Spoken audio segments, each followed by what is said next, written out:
Assalamualaikum warahmatullahi wabarakatuh. Kembali lagi di channel Marsha Subiakto.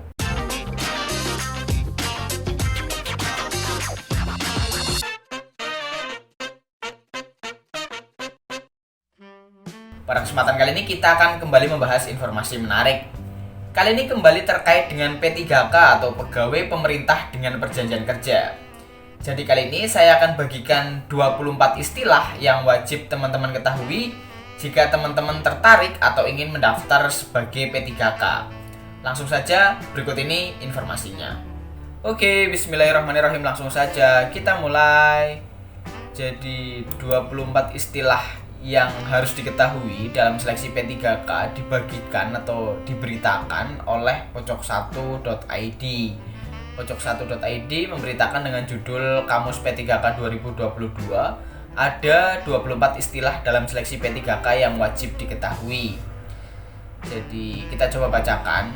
Jakarta, jadwal pendaftaran P3K 2022 segera diumumkan dalam waktu dekat. Karena itu, calon pelamar harus memahami Kamus P3K 2022.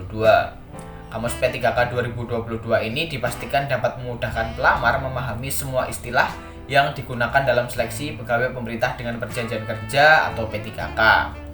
Kamus P3K 2022 dibuat berdasarkan Permenpan RB nomor 20 tahun 2022 tentang pengadaan P3K guru pada instansi daerah.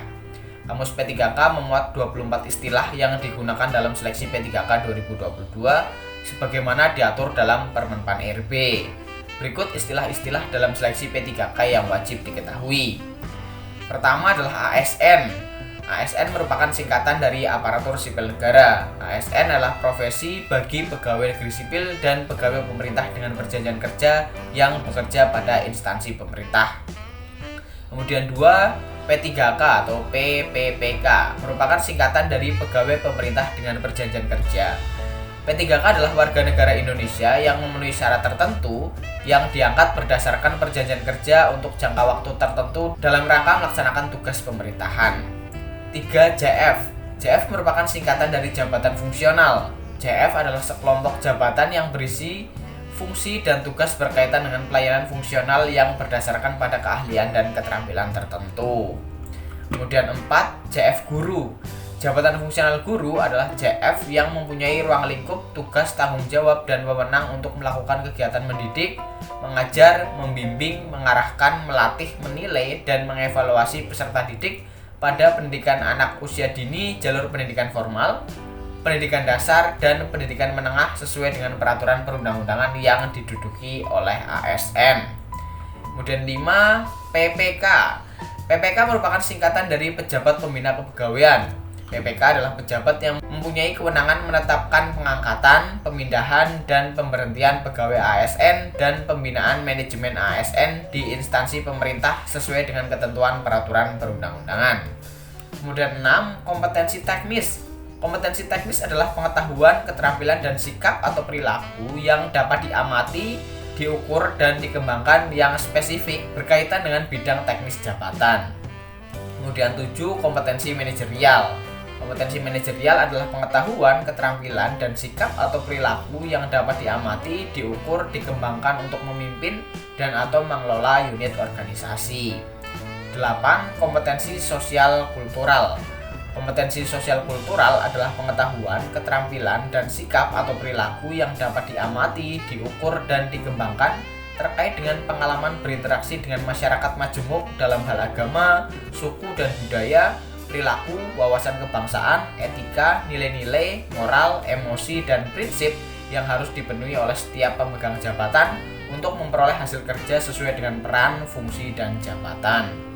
Kemudian 9. CAT-UNBK. CAT-UNBK merupakan singkatan dari Komputer Assist Test Ujian Nasional Berbasis Komputer. Jadi CAT-UNBK adalah suatu metode seleksi atau tes dengan menggunakan komputer yang diselenggarakan oleh kementerian yang menyelenggarakan urusan pemerintahan di bidang pendidikan, kebudayaan, ilmu pengetahuan, dan teknologi. Kemudian 10. SSCASN. SSCASN merupakan singkatan dari Sistem Seleksi Calon Aparatur Sipil Negara. SSCASN adalah portal pelamaran terintegrasi berbasis internet yang digunakan dalam pengadaan ASN. Kemudian 11. Nilai ambang batas. Nilai ambang batas adalah nilai batas paling rendah kelulusan seleksi yang harus dipenuhi oleh setiap pelamar. 12. Sanggahan. Sanggahan adalah pendapat lain terhadap keputusan hasil seleksi yang diajukan oleh pelamar kepada panitia seleksi. 12. Masa sanggah. Masa sanggah adalah waktu pengajuan sanggah yang diberikan kepada pelamar untuk melakukan sanggahan terhadap pengumuman hasil seleksi. 14. THK 2 ini harusnya ya.